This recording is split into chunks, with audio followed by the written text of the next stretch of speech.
Hi, Brenda with the Hospice Care Plan. Let's talk about using a translator on hospice. And I can do that with starting with a story I recently experienced. I go into a facility, I know the facility is a good one, and I have a Spanish-speaking woman, speaks no English, and she also has dementia. And her primary contact is the daughter, who understands quite a bit of English, doesn't speak it as well, and lovely family. Um, but this patient, she's anxious, and so I go in the other day and she's crying and she's upset, she's distressed. So I gently sit at the edge of the bed and she reaches for my hand and it feels like I'm comforting her. And I've tried using the translation service with her, but with her dementia it just confuses her more and she just doesn't know what's going on. We finally get a caregiver in there who is Spanish speaking, and it's this lovely young man. And as soon as he comes in and starts speaking to her, she just relaxes. They're just talking away. And I go, so what's going on? He goes, well, she doesn't know who you are. She's wondering why you're sitting on your bed and you're kind of scaring her. I completely misread that situation. And what she really wanted, she wanted some coffee. She couldn't express that to anybody. The combination of the language and dementia, she was just anxious and overwhelmed. And we've had to give her medication for anxiety, which was appropriate.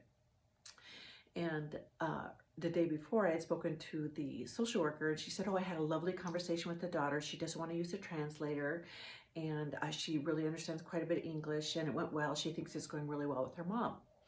Well, after my experience with the mother, I called the daughter and I had the translator already on the line, and I do a three-way call, and the daughter is very upset. She's like, my mom, this isn't a good place for her. I don't feel like they're feeding her. She doesn't understand anything. She's quite upset. And for 45 minutes, I really listened and we had a long conversation. She had tried finding a Spanish-speaking placement before hospice, couldn't find one. So what do we do about the mother? Well, we're working on getting our Spanish-speaking placement. Our social workers can do that, and they're resourceful because the translation service doesn't work. With the daughter, it was really clear to me and the social worker, we always have to use the translator. She wanted to use her son at one point, and we tried that, and it puts a burden on the son too of getting it right, and it just wasn't happening well. And even though the daughter was resistant, once we used a translator, she felt this relief of, okay, I'm really being heard and I can get some progress with my mom now. So I think there's normal to have some resistance to a translating service because they're cumbersome. They can be hard to get through. You have to have a number, a code, a PIN, all those things. But get that information, get it in your phone, and come up with a system that works for you.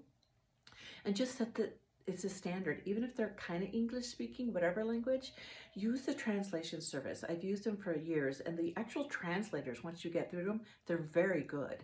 And so trust that system, come up with a system, and try to always use a translator, even when there's resistance either on the patient's or family or yourself. The need for good, clear communication is imperative.